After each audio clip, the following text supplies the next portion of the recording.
විදුලි මිනි පහන් දැවි පොළඳගී සිනාරලි නිලංකාර මේ ෆෝන් එක පොඩ්ඩක් බලලා දෙන්න මහත්තයෝ. කො බලන්න. මොකද්ද මේක ලෙඩේ? මුලින් මේ ඇඟපතට දෙන්න ගත්ත මේ ආපෝ ටීවී දාසින් විතර මේ කපුරි දෙන්න ගත්තා. දැන් නම් මහත්තයා පොඩ හුස්ම ගන්න අමාරු. තමුසේ ලෙඩේ නෙවෙයි ඔය ෆෝන් එකේ ලෙඩේ. ෆෝන් එකේ ලෙඩේ. ෆෝන් එක වතුරට වැටුණා මහත්තයා. කොහෙද ඉත වැටුනේ? හරි බ්‍රෝ මේ මම ටවුන් එකට යන්න හදන පොඩියට මම ඔබට පස්සේ ගන්නද? හරි.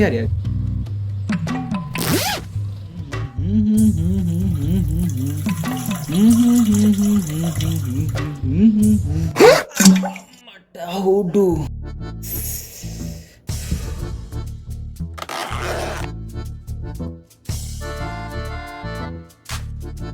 මොකද යාර? හුටා වැටිලා නේද ෆෝන් එක?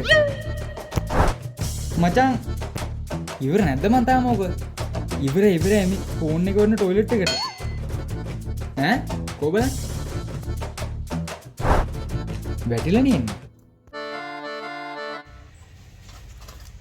දැන් මොකද්ද කරන්නේ? මේක ගන්න බැරි වෙම හිතේ. අඩෝ එහෙම කියන්න එපා බං කොහොම හරි කරලා ඔක අරන් දීපන්කෝ. යක්කෝ නිකන් මම වැට්ටු වගේනේ. හරි ඉතින් ඔබ මගේ ගානේ මොන කරන් දීපන්කෝ. හරි ගිහින් shopping bag දෙයක් කරන් වරේ. හරි මං ගේන්න පොඩින්ද බා. ආමෙන්.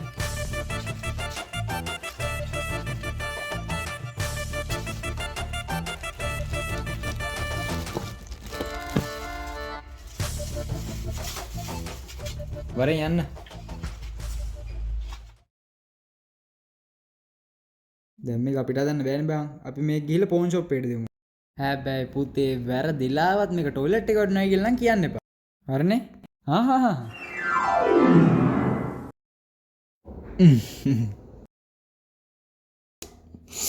හච්චි. මල්ලිය ෆෝන් එක අල්ලගනි.